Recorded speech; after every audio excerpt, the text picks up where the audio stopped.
Hello दोस्तों, आप सभी का बहुत बहुत स्वागत है हमारे यूट्यूब चैनल पर। मेरा नाम है कुणाल राज। फ्रेंड्स, आज हम बात करेंगे अकाउंटिंग टर्म्स की, जिसमें हम एसेट्स को समझेंगे। तो आज अकाउंटिंग टर्म्स के अंदर हम एसेट्स पे चर्चा करेंगे। तो चलिए चलते हैं हमारे टॉपिक पर। दोस्तों, एसेट्स क्या है, सबसे पहले से हम समझते हैं कि वह कोई भी चीज़ या वस्तु जो व्यवसाय की संपत्ति हो या व्यवसाय के अधिकार में हो, उसे हम एसेट्स कहते हैं।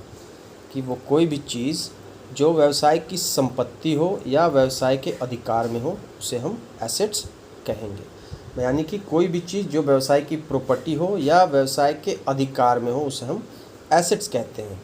Anything which is the property of the business enterprises और in the possession of business is called assets.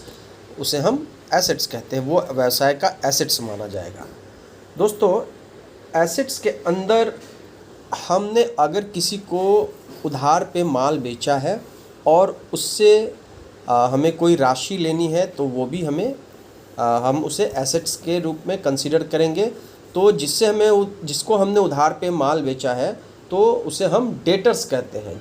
जिसको हमने उधार पे माल बेचा है, उसे हम डेटर्स कहते हैं। यानी कि डेटर्स भी जो है वो हमारा एसेट्स के अंदर आता है। यदि डेटर से कोई राशि लेनी हो, तो वो भी एसेट्स के अंदर माना जाएगा।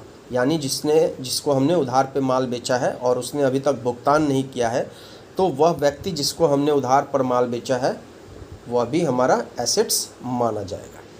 तो चलिए एसेट्स के कुछ एग्जाम्पल देखते हैं। तो सबसे पहले है कैश एंड बैंक बैलेंस। यानी कि जो अगर हमारे पास कुछ नगद है, तो वो भी हमारा एसेट्स माना जाएगा। अगर हमारा कुछ पैसा बैंक में है, बिजनेस का पैसा बैंक में है, तो वो भी एसेट्स माना जाएगा।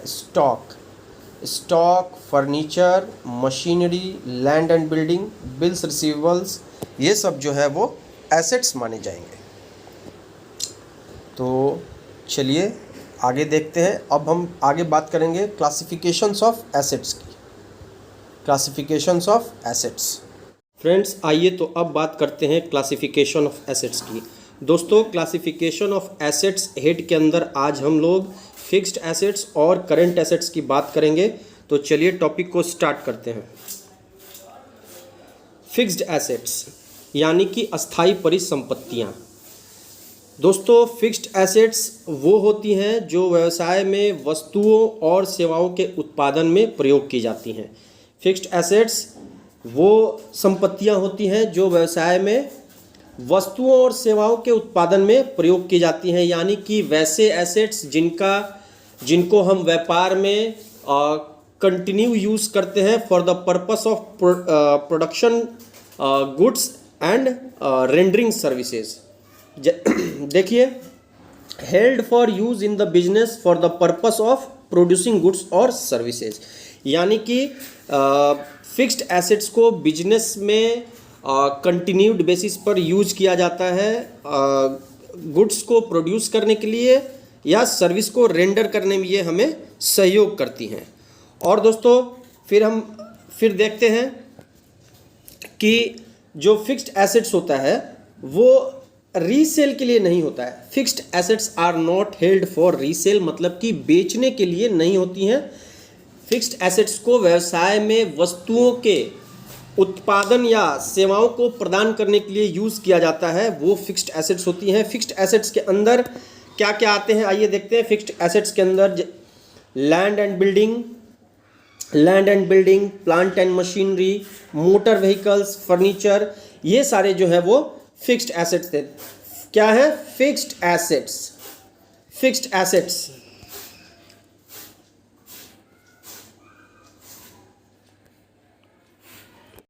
दोस्तों, अब आइए करंट एसेट्स के बारे में बात करते हैं। फ्रेंड्स, करंट एसेट्स वो एसेट्स होते हैं जिनको एक साल के अंदर हम कैश में कन्वर्ट कर सकें। तो वैसे एसेट्स जिनको एक साल के अंदर कैश में कन्वर्ट किया जा सके, उन्हें हम करंट एसेट्स कहते हैं। जिन्हें एक वर्ष के अंदर नगद कैश में परिवर्तित किया जा सके, उसे हम करंट एसेट्स कहते हैं। और करंट एसेट्स जो होती है वो बेचने के लिए होती हैं, हेल्ड फॉर सेल। यानी कि जो वैसे एसेट्स जिन्हें हम बेच सके वो करंट एसेट्स के अंदर आती हैं। जैसे कि स्टॉक जो है वो करंट एसेट्स के अंदर माना जाएगा, समझा जाएगा। तो एसेट्स, करंट एसेट्स जो है वो 1 साल के अंदर जिन्हें हम कैश में कन्वर्ट कर सके वो करंट एसेट्स कहलाती है। करंट एसेट्स के अंदर दोस्तों हमारा डेटर्स, स्टॉक, बिल्स रिसीवेबल्स, ये सब जो है वो करंट एसेट्स के एग्जांपल्स हैं। जैसे कि कैश, बैंक बैलेंस, ये सब जो है हमारे करंट एसेट्स के उदाहरण हैं। तो चलिए दोस्तों, हम लोग करंट एसेट्स को फ्लोटिंग एसेट्स भी कहते हैं। मतलब कि जैसा कि अभी हमने ऊपर एग्जांपल में देखा कि वो एसेट्स जिन्हें हम 1 साल के अंदर कैश में कन्वर्ट कर सकें, यानी कि शॉर्ट पीरियड ऑफ टाइम में कैश में कन्वर्ट हो जाए, वो हमारा करंट एसेट्स होता है। तो इस साइकिल को हम एक उदाहरण की तरफ समझते हैं। और तो चलिए देखते हैं वो उदाहरण क्या है और इसे समझते हैं। तो दोस्तों चलिए करंट एसेट्स को एक उदाहरण से समझते हैं। जैसा कि अभी हमने बताया कि करंट एसेट्स को फ्लोटिंग एसेट्स यानी कि सर्कुलेटिंग एसेट्स भी कहते हैं। अभी हमने ये पढ़ा कि करंट एसेट्स वैसे एसेट्स होती हैं जिन्हें 1 साल के अंदर अंदर कैश में कन्वर्ट किया जा सके, वो करंट एसेट्स कहलाते हैं। तो आइए इसे एक उदाहरण की तरफ के माध्यम से समझते हैं। दोस्तों मान लो एक बिजनेसमैन है, उसने कैश में गुड्स परचेस किया। बिजनेसमैन ने कैश में गुड्स परचेस किया और इस गुड्स को उसने एक्स को जो कि सेल कर दिया क्रेडिट पे। एक्स को सेल कर दिया क्रेडिट पर, यानी कि उधार पर। तो एक्स क्या हो गया? एक्स डेटर हो गया। एक्स क्या हो गया? बिजनेसमैन का डेटर हो गया। एक्स जो है वो बिजनेसमैन का डेटर हो गया। अब चूंकि उधार पर माल बेचा गया एक्स को, तो अभी एक्स के पास कैश नहीं था, तो उसने क्या किया कि एक बिल लिखकर एक्स को दे दिया, जिसे हम लोग बिल्स रिसीवेबल भी कहते हैं। बिल लिखकर एक्स को दे दिया, यानी कि इसका मतलब ये हुआ कि मैच्योरिटी के डेट पे ये बिल जो है वो बिजनेसमैन एक्स के पास ले जाएगा और वो बिल का भुगतान जो है वो एक्स जो है वो ऑन द मैच्योरिटी डेट वो एक्स को कर देगा। तो देखिए बिल्स रिसीवेबल मैच्योरिटी डेट पे क्या हो जाएगा? ये कैश में कन्वर्ट हो जाएगा। तो अगर इस साइकिल को आप देखें तो आप देखिए कि बिजनेसमैन ने कैश में गुड्स खरीदा, उसे एक्स को क्रेडिट पर सेल किया और एक्स ने इसके बदले बिल्स रिसीवेबल दिया। तो और वो बिल्स रिसीवेबल मैच्योरिटी डेट पे कैश पे कन्वर्ट हो गया। तो आप देखो कि अभी हमने बताया कि वैसे एसेट्स जो 1 साल के अंदर शॉर्ट पीरियड ऑफ टाइम में, मतलब 1 साल के अंदर कैश में कन्वर्ट हो जाए, वो करंट एसेट्स है। तो ये क्या होगा? ये सारे ये एक्स जो है वो डेटर, वो कन्वर्ट हो गया बिल्स रिसीवेबल में। डेटर भी हमारा करंट एसेट्स है।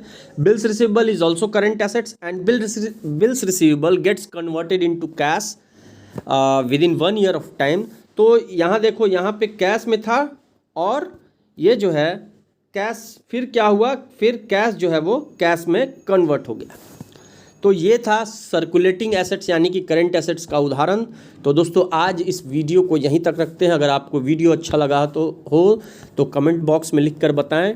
और दोस्तों ये हमारा प्रयास है कि हम आपके लिए अच्छे अच्छे वीडियोस लाते रहें। अगर आपको हमारे वीडियोस अच्छे लगते हैं तो हमारे वीडियोस को लाइक और शेयर करें। साथ ही हमारे चैनल को सब्सक्राइब कर दें ताकि हम मोटिवेटेड होकर आपके लिए और भी ढेर सारे अच्छे अच्छे वीडियोस लाते रहें। Thank you very much.